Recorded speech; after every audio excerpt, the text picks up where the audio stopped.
7 en punto de la mañana, amigos. Buenos días, bienvenidos a la emisión matinal de 24 horas. Hoy es 8 de marzo, es el Día Internacional de la Mujer. No es un día para felicitar, es un día para pensar, es un día para valorar, es un día para resaltar. Así que, buenos días, Liz. ¿Cómo estás? ¿Qué tal, Milton? Amigos, buenos días, bienvenidos. Listos para empezar esta jornada de información y de entrevistas también en un día tan especial, y por eso hoy tendremos entrevistadas. Sí, vamos a conversar ya mismo con Cecilia Velázquez. Ella es la subcoordinadora de Pachacuti a propósito de la situación política que está viviendo este movimiento y de cara a la sesión del Pleno convocada para mañana.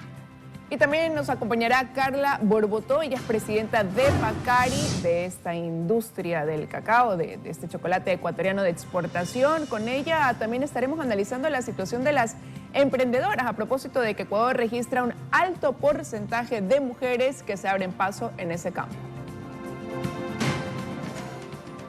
Y vamos a empezar con lo que está ocurriendo al interior del movimiento Pachacuti, que ayer tuvo largas reuniones buscando destrabar y unir a estas dos facciones que están de alguna manera enfrentadas en la Asamblea, y si no enfrentadas, están con posiciones diferentes respecto sobre todo a la actuación de la presidenta Guadalupe Llori.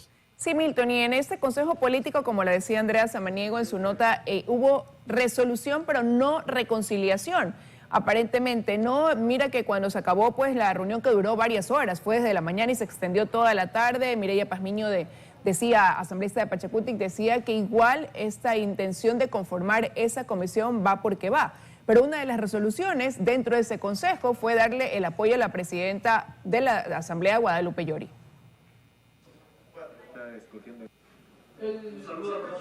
Que representa al Movimiento de Unidad Plurinacional Pachacuti. Nuestra posición, los asambleístas autodenominados rebeldes, no defendemos personas, defendemos principios. Tenemos 72 votos. 72 votos para 72 votos con los rebeldes, en las alianzas, ¿no? El Partido Social Cristiano, tenemos UNES, y estamos nosotros teniendo el apoyo también, y que se van a integrar algunos independientes. Bueno, la Unión Europea ayer hubo una reunión en Quito, los representantes de la Unión Europea anunciando un paquete de cooperación para el Ecuador hasta el 2027 con fondos no reembolsables.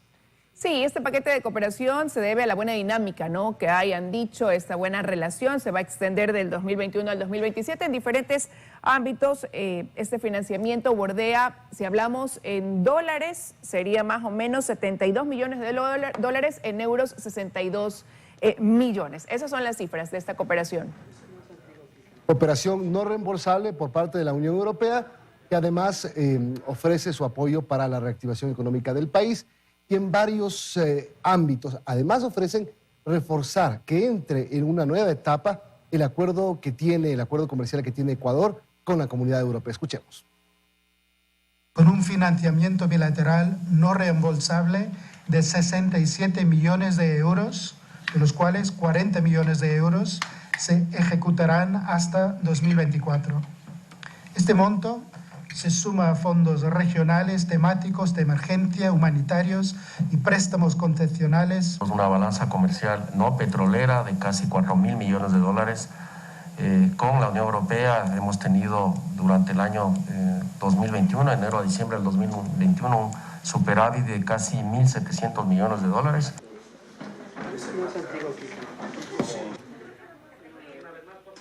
Internacional, en Ucrania no cesan los bombardeos rusos, no hay acuerdo válido, no hay posibilidad de llegar a un entendimiento, porque básicamente lo que propone Rusia sobre los corredores humanitarios no es viable para el gobierno de Ucrania, porque estos corredores desembocan en Bielorrusia y en Rusia.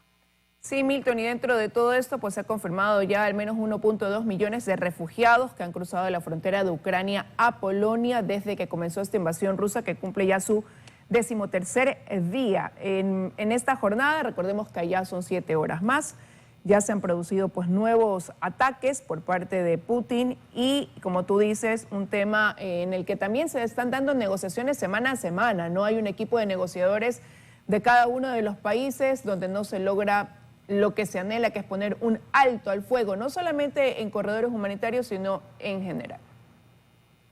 Bueno, y solamente una aclaración para lo que empezamos diciendo, Liz y amigos, es que hay un corredor activo que se instaló o que se abrió en una región Sumi, en Rusia, para poder ir evacuando a la gente civil de esa zona.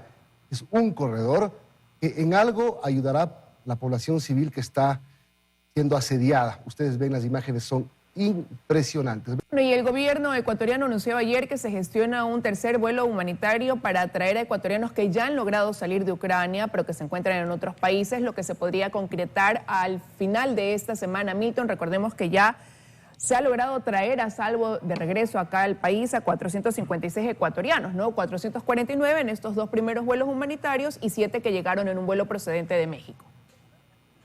Espera que este vuelo humanitario, el tercero, traiga aproximadamente a 190 personas. Todavía hay una centena de ecuatorianos, según se sabe, que están en zona de conflicto. Espera el gobierno ecuatoriano hacer gestiones con Rusia para que se abran estos corredores y los ecuatorianos puedan salir por ahí. También un nuevo escalón dentro de este proceso será ver qué pasa y qué desean hacer los ecuatorianos que viven en Rusia.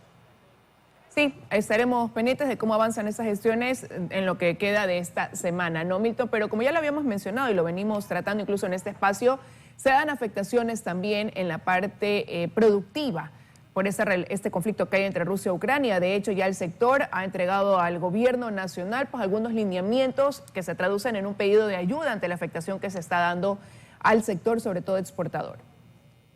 Sectores que no pueden llegar con sus productos a la zona de conflicto tienen que buscar otros mercados y a eso se ha comprometido el gobierno. Veamos. 1.100 millones de dólares podría ser la afectación que deje la guerra entre Rusia y Ucrania en el sector productivo ecuatoriano. Desde la Cámara de Industrias y Producción sostienen que ya se han reunido con el gobierno y le han entregado información necesaria para minimizar de alguna forma el impacto de la guerra. Ya hemos enviado nosotros al señor ministro de la Producción, hemos visto una apertura, hemos ya trasladado entonces esas afectaciones y estamos viendo la manera en la cual podemos buscar o relocalizar este tipo de exportaciones. Habría que buscar, pero obviamente mercados en la propia Europa o mercados en otros lados como por ejemplo Asia. José Hidalgo, director de Cordes, cree que si bien será importante relocalizar las exportaciones de banano, camarón y flores, no será tarea fácil. Va a competir primero con otros proveedores nacionales que ya se están dirigiendo a otros mercados, digamos Estados Unidos, países de la Unión Europea, entre otros, y también va a competir con proveedores de otros países. Seguramente va a haber una reducción en el precio que se paga por esos productos y por lo tanto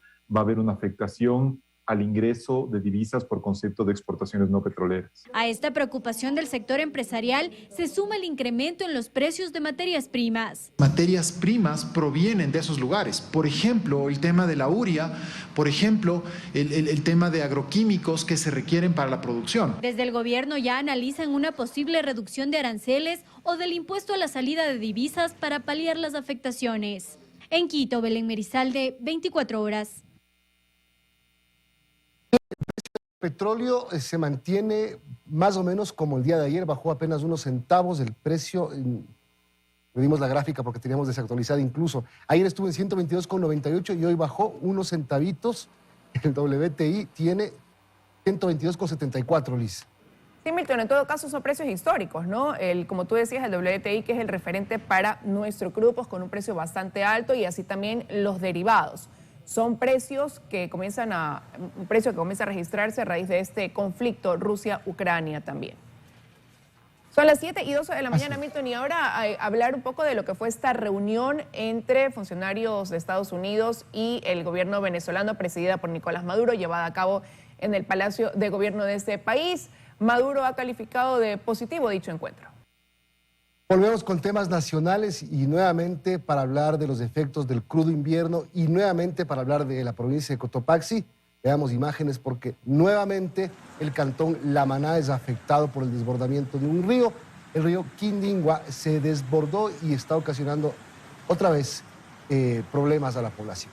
Sí, eso conllevó, Milton, que decenas de personas trataran de evacuar a las partes altas, ¿no? Para poder estar a salvo.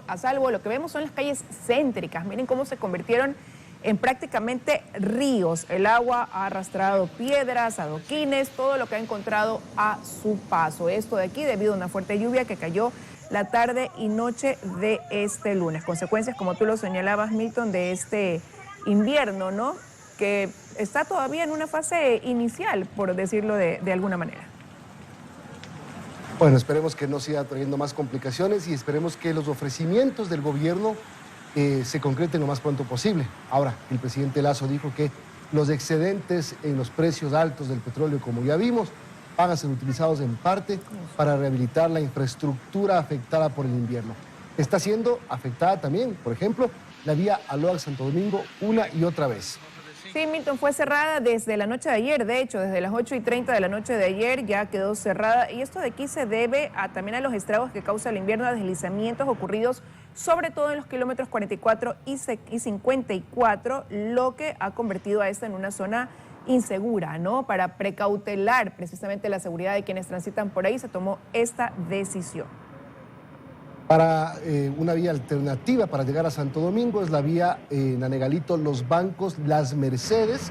Y para llegar a la provincia de Esmeraldas, la vía Los Bancos, Río Blanco, La Independencia. Son rutas alternas que tampoco están en muy buenas condiciones, pero en este momento por lo menos habilitadas. A las 5 de la mañana empezaron los trabajos en la Aloac Santo Domingo.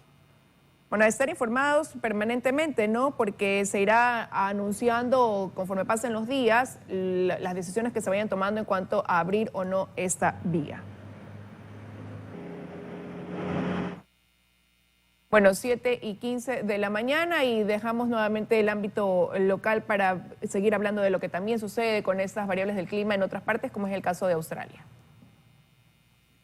Sí, en Australia hay 20 muertos por las inundaciones. Recordemos que en días pasados en Australia, en algunas zonas afectadas por las inundaciones, ya se evacuó a 500.000 de personas. ¿Esto es un reportaje o es una leída? Perdóneme. Reportaje. Perdón, entonces no sigo hablando. Veamos el reportaje mejor. Las inundaciones en la costa este de Australia ya dejan una veintena de muertos. La policía halló el martes los cuerpos de un hombre y una mujer en Sydney y señaló tener sospechas de que se trata de una madre y su hijo que están desaparecidos. 60.000 habitantes de Sydney recibieron el martes órdenes de evacuar sus casas, luego de que las tormentas inundaran gran parte de la ciudad más poblada y extensa del país. En el norte del estado de Nueva Gales del Sur, donde las aguas destruyeron casas, arrastraron automóviles y aislaron a cientos de pobladores en sus techos, se inició un largo proceso de limpieza. Los científicos aseguran que el cambio climático está aumentando e intensificando los fenómenos meteorológicos extremos en Australia, como inundaciones, incendios, ciclones o sequías. 7 de la mañana con 17 minutos y así está el mundo y así está el país. Vamos a la primera pausa. Sí, al volver más información, entre eso la situación, la falta de presupuesto en la Policía Nacional, eso relacionado con la respuesta a esta ola de inseguridad que se vive sobre todo en la zona 8. Mañana, como lo anunciábamos, vamos a abrir este bloque hablando, ¿no?, de la situación de la Policía Nacional. Milton, se ofreció a inicios de este año, hace un mes atrás más bien, asignar un presupuesto de $9 millones para invertirlo en recursos que necesitara la Policía Nacional. Y es evidente que, por ejemplo, uno de esos es su parque automotor. Hay motos que ya han cumplido su vida útil, vehículos que están en talleres, que no pueden ser reparados precisamente por la falta de un presupuesto para eso. Y todo eso repercute en bajar quizás esa vigilancia, ese patrullaje que se debe realizar para darle a los ciudadanos mayor seguridad. Así es, el 24 de enero el presidente ofreció 9 millones para la zona 8 que llegaban de inmediato. Pero estamos llegando a mediados de marzo y ese dinero todavía no llega. El mismo gobernador del Guayas confirmó que esa plata está cumpliendo los procedimientos legales para poder llegar. Así que de esa plata nada todavía. Pero para que la policía se modernice y supla todas las necesidades que tiene, necesita $1.000 millones. El presidente Lasso, en el aniversario de la policía, en el discurso, dijo que conforme haya recursos va a seguir apoyando a la Policía Nacional. Pero empecemos por los 9 millones. En este taller hay al menos una centena de motos, casi todas de la Policía Nacional. Han entrado a reparación. Unas apenas llegaban mientras captábamos estas imágenes. Otras tienen aquí varias semanas y es que su reparación no es fácil. Se trata de vehículos adquiridos entre 2008 y 2013. Es decir, las más nuevas tienen casi 10 años de uso intensivo. Requieren reparación en el motor y en el sistema de arrastre. Pero hay una realidad. Así se las repare una y otra vez, estas motos ya han cumplido su vida útil. Hace unos meses este noticiero evidenció que en el distrito Portete, uno de los más grandes de Guayaquil, habían patrullas detenidas con las llantas ponchadas en deterioro. Los recursos son limitados por la misma crisis económica que vive el país. Algunas de esas unidades ya han sido reparadas a la fecha tras los diferentes petitorios que hizo el jefe de distrito. Pero no ocurre lo mismo con estos vehículos que aparecen en un video captado el fin de semana en Quito. En la unidad de la Policía Comunitaria de La Carolina, patrulleros de la policía sin mantenimiento. La institución y por ende la ciudadanía en desventaja en la guerra contra el crimen organizado. El gobierno nacional ofreció 9 millones de dólares que irían a la policía para resolver los no pocos problemas de operatividad que ahí se presentan. ¿Esos recursos fueron asignados? Hemos solicitado una entrevista al Ministerio de Gobierno, a la Comandancia de la Policía e incluso al Ministerio de Finanzas. Y hasta el cierre de este reportaje no se ha concretado ninguna. Ofrecieron encontrar pronto un espacio en la agenda de alguno de sus voceros. Hoy la prioridad es seguridad y no podemos nosotros continuar con esos ahorros innecesarios. La seguridad cuesta, pero la inseguridad es muchísimo más costosa y nos está pasando una factura social muy grande. Se trata de una realidad incómoda, de la que no se habla en cámara, pero está. Y denota los desafíos que debe sortear la policía en la lucha contra la inseguridad. En Guayaquil, Carlos Acoto, 24 horas.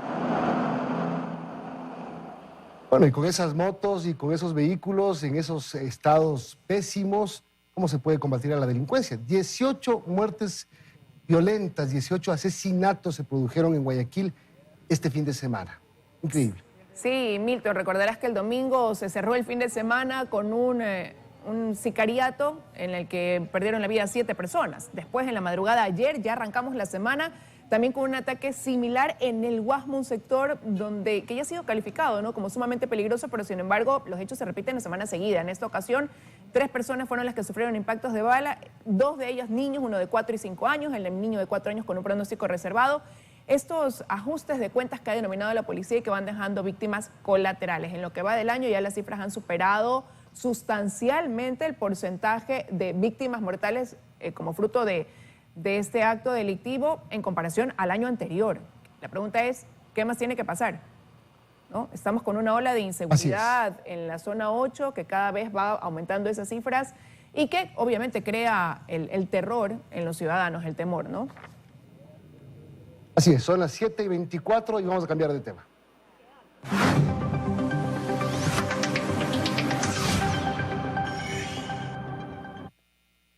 Bueno, y el día de hoy, en el marco del Día de la Mujer, decía el Gobierno Nacional, se procederá a reformar ese decreto, Milton, en el cual pues se entrega un bono a aquellos niños que son víctimas de femicidio.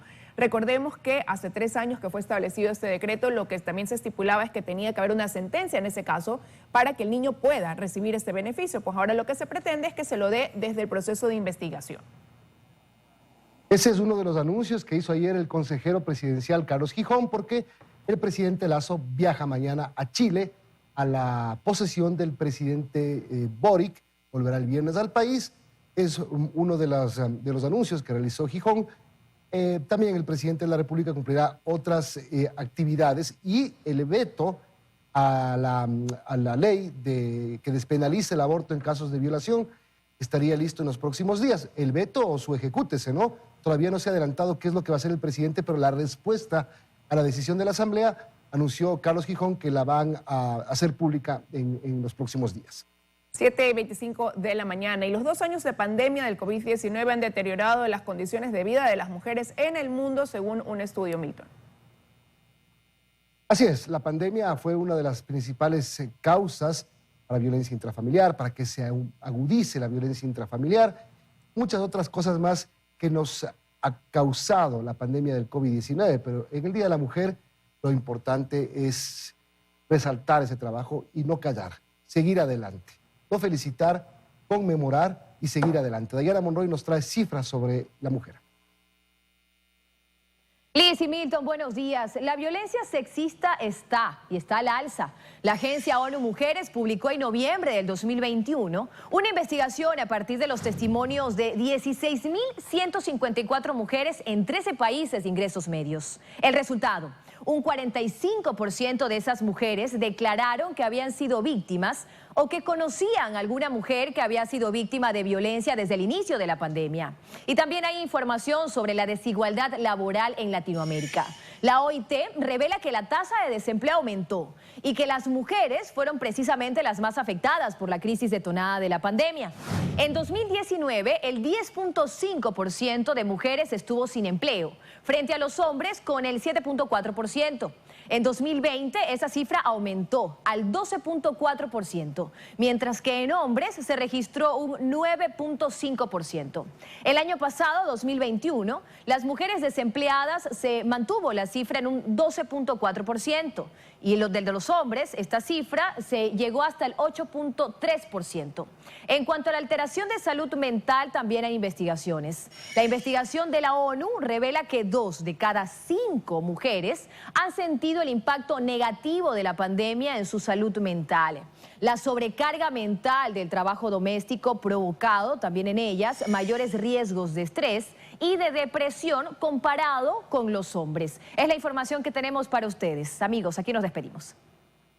Bueno, importantes cifras que Dayana ha revelado en torno a diferentes ámbitos que repercuten en la vida de las mujeres. Un 12,4% de desempleo versus los hombres, que ahora se mantenía, según las cifras de la ONU, en un 8,3%. Ahí se ve esa desigualdad e inequidad. Así es, por eso este día es para pensar en eso y para buscar las soluciones a todos los problemas que todavía quedan, a todas esas inequidades que todavía no se superan. Y hablando de superación, más adelante vamos a ponerles un ejemplo de lo que es superación, de lo que es emprendimiento. 7:29, saludamos a Cecilia Velázquez, es su coordinadora del movimiento Pachakutik. Gracias por acompañarnos, Cecilia. Bueno, ¿y ahora? La pregunta es de ahora. Los rebeldes, los no rebeldes, ¿qué Pachakutik mismo hay? Buenos días, Milton, buenos días a la ciudadanía. En primer lugar, pues un lindo día para todas las mujeres en este día 8 de marzo, que es el Día Internacional de la Mujer. Hay Pachakutik. Hay unas solas listas 18, que somos una organización política, sí, diferentes al resto de los partidos políticos por la estructura organizativa y de bases que tiene la organización política. Y en ese sentido, ayer se llevó el Consejo Político Ordinario, donde se toman decisiones de cumplimiento obligatorio, incluido las dirigencias nacionales, hasta llegar a las parroquias y todos los compañeros y compañeras que son electas por el movimiento Pachakutik. En ese sentido, hay una unidad entre los 25 compañeros de la Asamblea Nacional, es decir, el bloque de los 25 están consolidados. Tenemos un ultimato, si se quiere. Si alguien de nosotros cometemos algún otro error o pretendemos de alguna manera llevar nuestras agendas personales y que estén alejadas de los principios de unidad del movimiento, pues tenemos ya previsto nuestro camino, que es obviamente la separación del movimiento de acuerdo a la gravedad también del proceso disciplinario. ¿Los está separando Guadalupe Llori o los está separando el correísmo? No. A ver, la organización política tiene una estructura nacional que está presidida por Marlon Santi, y dentro de la coordinación nacional está el Tribunal de Ética y Disciplina. No es comisión, está el Tribunal de Ética y Disciplina que dictamina sentencia para cada uno de sus militantes y de sus adherentes permanentes de la organización política. Y en ese sentido, incluido la presidenta de la Asamblea, la abogada Guadalupe Llori, está dentro de los 25. Aquí todos, absolutamente todos quienes hacemos la organización política, estamos obligados a llevar adelante la unidad de nuestro movimiento. Cecilia, buenos días. ¿Y eso quiere decir que entonces ese bloque de 25 asambleístas están de acuerdo en evaluar o en respaldar a Guadalupe Llori? A ver, pasa por dos cosas. Lo uno, nosotros como organización política y la bancada del movimiento Pachakutik es mantener la unidad y el respaldo al espacio de los directivos. El movimiento Pachakutik las tiene. No se trata de personas. Hoy puede ser una de nuestras compañeras y mañana puede ser uno de nuestros compañeros. Aquí nosotros lo que hacemos es justamente ser guardianes de la estabilidad, de la democracia y ser coherentes con nuestro quehacer político y con la población. Pero y eso implica entonces que se mantiene claro para el bloque. Eso implica entonces que se mantiene esta idea de que se conforme esta comisión que evalúa el CAL, pero también la gestión de Guadalupe Llori, porque eso era parte de lo que decían y dijeron incluso a su salida algunos de los considerados rebeldes de Pachacutic. No existen rebeldes ni no rebeldes. Pero existe la bancada del movimiento Pachacutic. Ellos se calificaron Pachacutic. como rebeldes. Ellos mismos se autocalificaron. Se autocalifican, cosa que también ha sido ayer discutido y analizado. Aquí no se puede, eso es un síntoma de división drástica de la bancada de Pachacutic y por ende faltar a uno de los principios de la organización política, y sabemos a qué nos vamos a tener en ese sentido, pero la unidad ha prevalecido el día de ayer, hemos debatido, hemos evaluado y nuestra conclusión y nuestra resolución, la que hemos recibido de esta máxima autoridad del Consejo Político, es mantener la unidad, mantener los espacios que legítimamente le ha ganado el movimiento Pachacutic, no las personas, sino el movimiento Pachacutic. Ayer escuchábamos, por ejemplo, a los debates de leyes que han presentado la propia bancada, y uno de ellos, por ejemplo, en esta misma semana estaremos llevando adelante el tema de las amnistías. Y ayer escuchábamos, por ejemplo, a Darwin Pereira decir que necesitaban que se los escuche porque se han contado verdades a medias. ¿Cuáles son esas verdades que fueron contadas a medias a la militancia?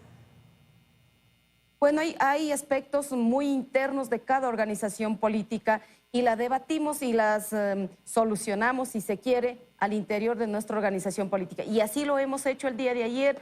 Están completamente claros los deslices que han tenido toda la bancada, no solamente uno o dos, toda la bancada, y en ese sentido, y es por eso, obviamente, la resolución frente a mantener sí o sí la unidad de la bancada, no por los proyectos políticos ni individuales de cada asambleísta o de cualquier compañero o compañera electa, sino ir en base al proyecto político y a la agenda legislativa con la que ganamos las elecciones para ahora tener ese número de asambleístas que estamos y además presidiendo la Asamblea Nacional. Bueno, ¿cuál es la decisión con los 9 llamados rebeldes? No hay 9, son 25, Milton. ¿Rebeldes? Son 25 asambleístas y ellos autodenominaron, como dije, que ha sido analizado. ¿Pero qué pasa con ayer. ellos? No pasa nada, ellos vuelven tranquilos a la unidad, porque esa es la decisión. Los 9 son los que querían sacar a Llori o evaluar a Llori. O sea, si vuelven a la unidad, ya no van a evaluar a Llori. No son 9. Miren, las evaluaciones administrativas al interno lo pueden hacer porque son sus funciones. Lo único que está claro es que nuestros compañeros, el movimiento Pachacutic no puede ser incoherente cuando nosotros le elegimos a la presidencia de la Asamblea. Le pregunté algo antes que no me escuchó porque no terminé de preguntar tampoco, que es, ¿les está dividiendo Llori o les está dividiendo el correísmo?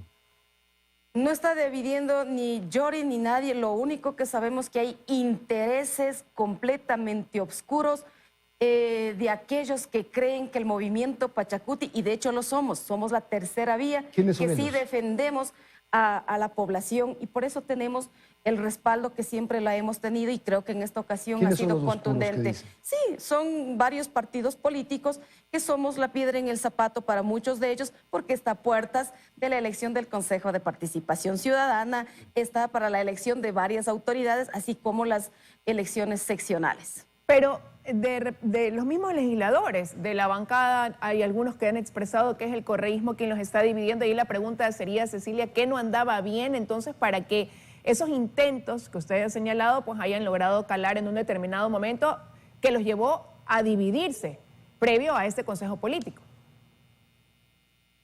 Sí, exactamente eso hemos debatido, hemos analizado. No podemos hacer juego, ninguno de nosotros podemos hacer un juego a una u otra corriente política. Nosotros somos una organización, a más de ser política electoral, que tenemos un control social de las estructuras organizativas, así como también de nuestros adherentes, simpatizantes y militantes de carácter individual. Tenemos que estar acorde a nuestro proyecto político y no podemos hacer el juego ni a la derecha ni a la izquierda que no rindieron cuentas al país durante 14 años de su gobierno. Caso contrario, ¿qué pasará si de aquí, pese a que salieron con esa resolución, que aparentemente no significa del todo para algunos una reconciliación, qué pasa si es que alguien desacata esto que se acordó? Está completamente clara la resolución. Aquellos que vuelvan a incidir en alguno de estos aspectos automáticamente serán sometidos al proceso disciplinario. Mañana hay una sesión convocada por la presidenta Yori. Mañana se intentaría buscar esa comisión ad hoc para evaluar al CAL. ¿Cuál va a ser la posición de Pachacuti? ¿Qué esperan ustedes? ¿Cómo van a salir a votar? La resolución es que los 25 señores asambleístas se tiene que mantener los espacios del movimiento Pachacuti, no de una persona, porque la evaluación va al CAL y no solamente a la presidenta. O sea, van a votar por la conformación de la comisión ad hoc. Si es que se tiene que evaluar, por supuesto, aquel que nada debe, nada teme. En ese sentido, nosotros estamos muy conscientes y después de toda la información que hemos recibido en el Consejo Político, tanto del jefe de la bancada como de la presidenta de la Asamblea.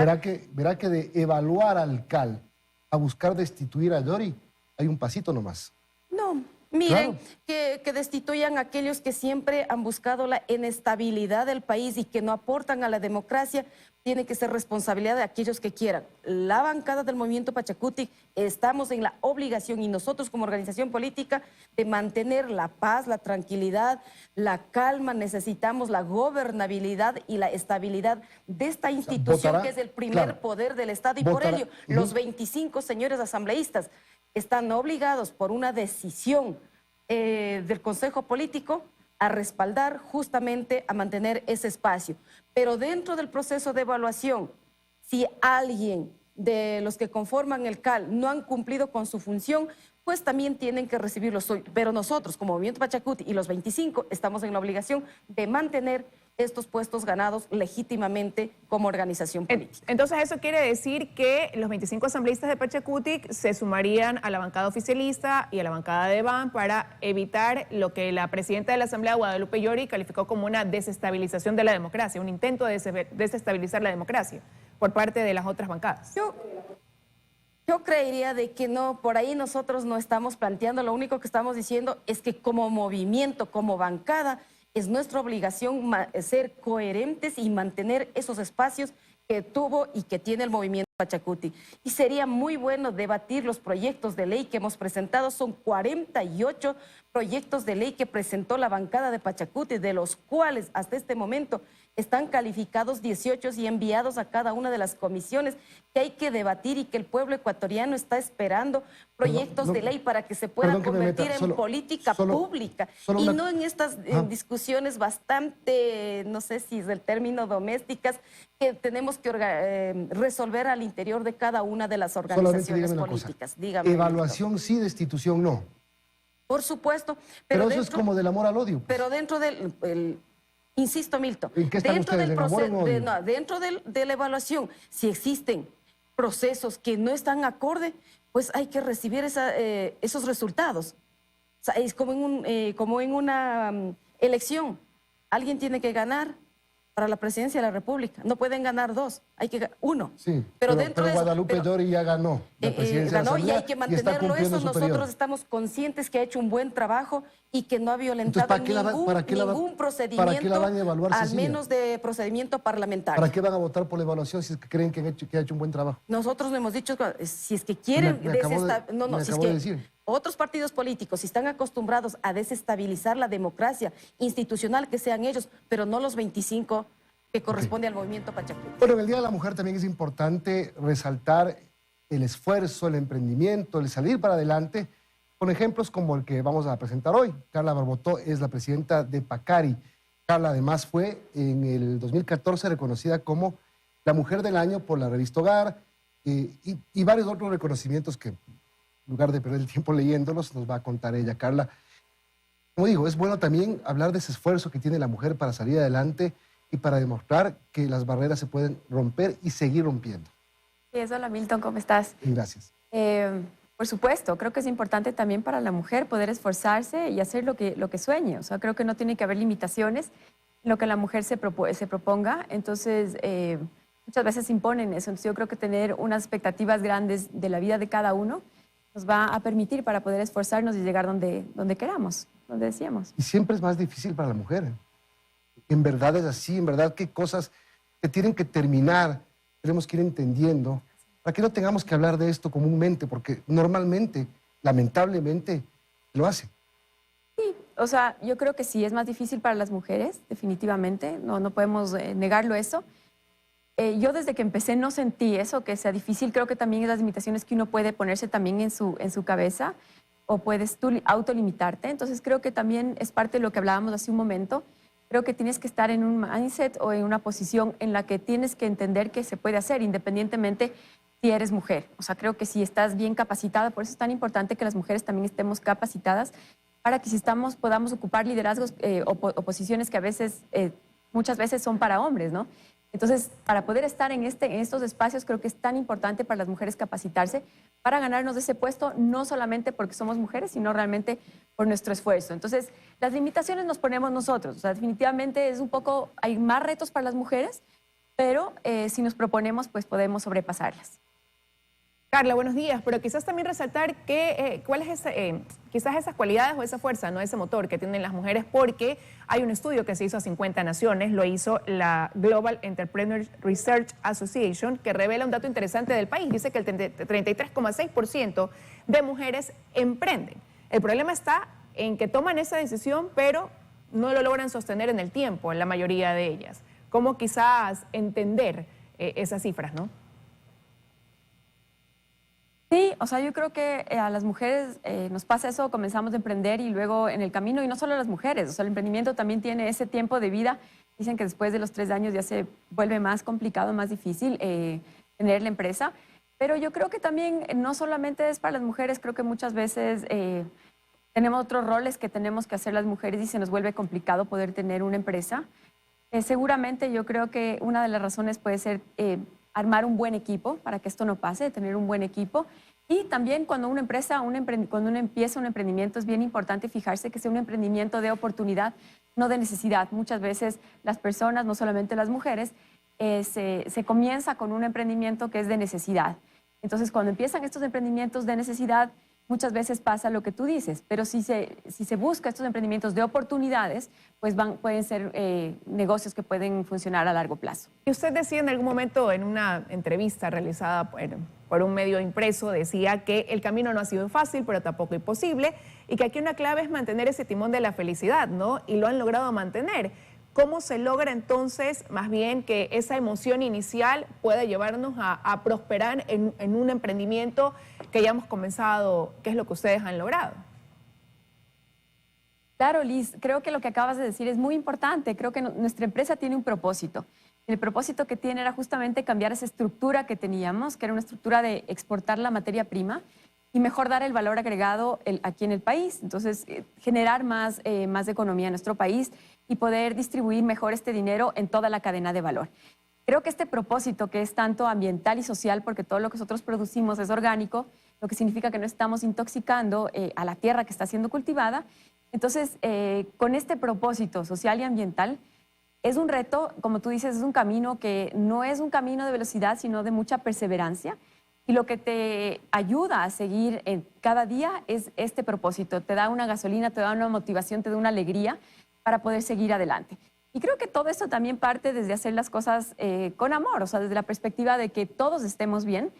Y esto es, o sea, el propósito es lo más importante, y les invito también a todas las personas que vayan a empezar su empresa, que siempre piensen en ese propósito mayor, que no solamente es la parte económica.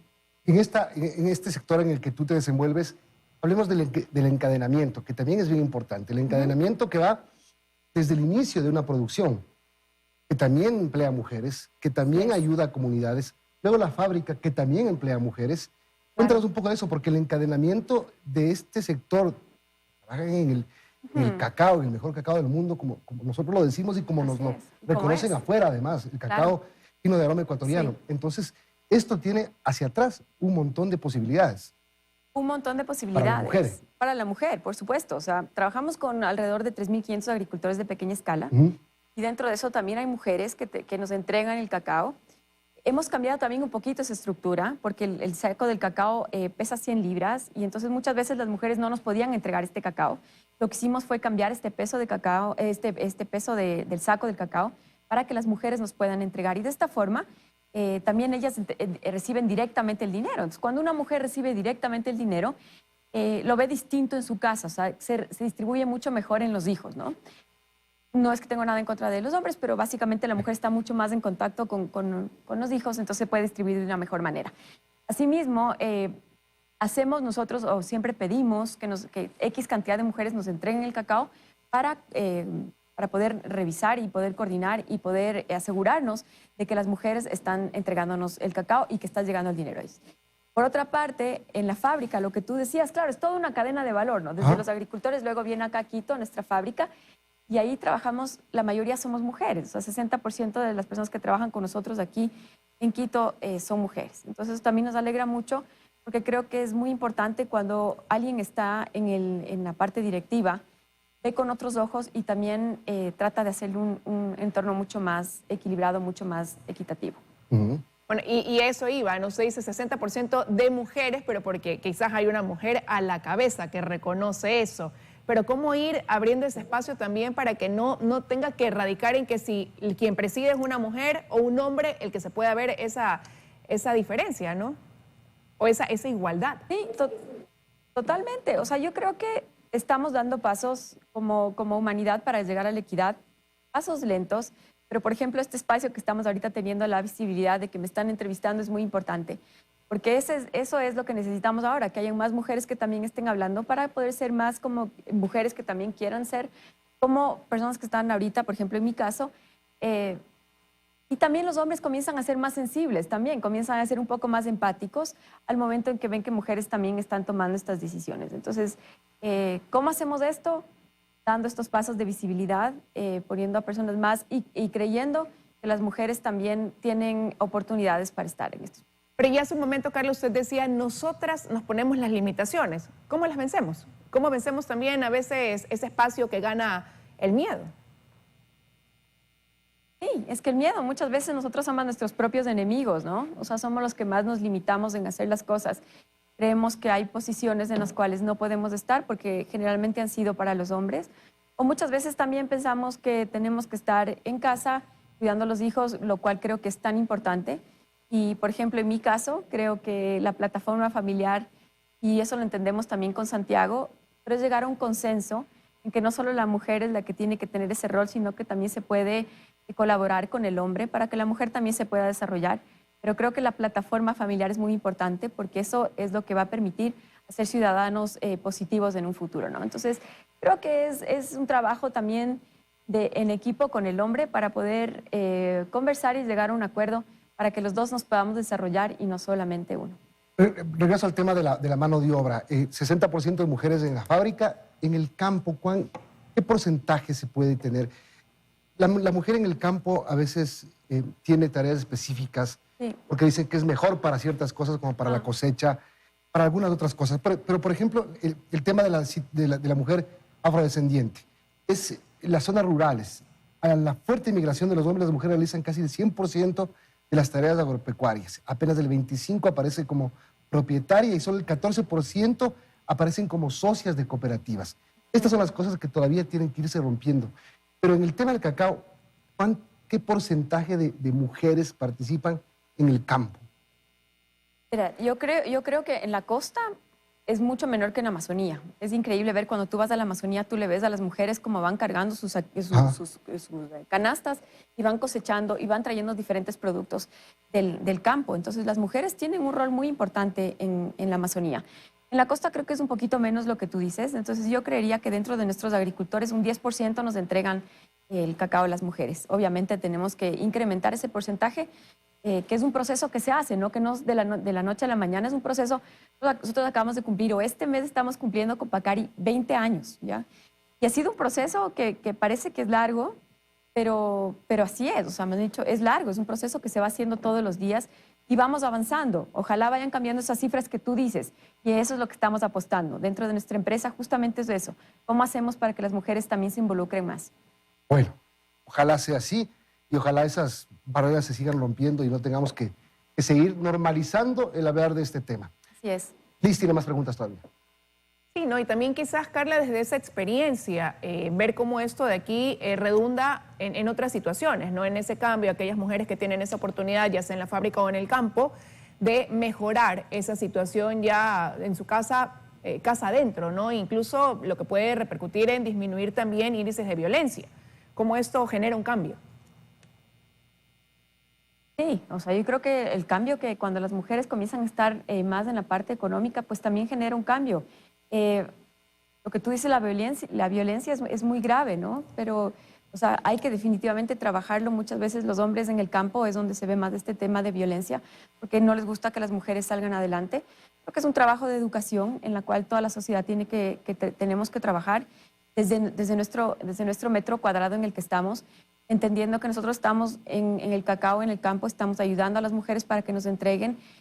También hacemos muchísimas capacitaciones en las cuales también fomentamos esta buena conversación entre familia.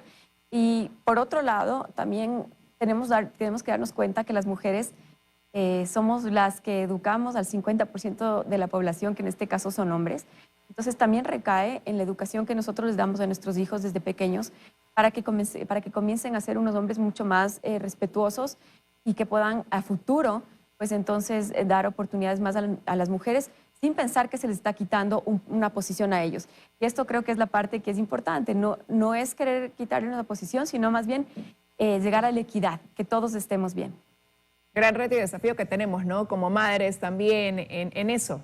Estamos formando niñas y niños y eso es súper importante. Muchísimas gracias, Carla, por haber estado aquí compartiendo también parte de su experiencia en este Día de la Mujer, hablar también de lo que somos capaces, ¿no? No quizás solamente señalar aquellas cifras que duelen todavía, que marcan un reto, un desafío en políticas, en aquello que queremos alcanzar, pero también en aquello de lo que podemos lograr. Muchísimas gracias.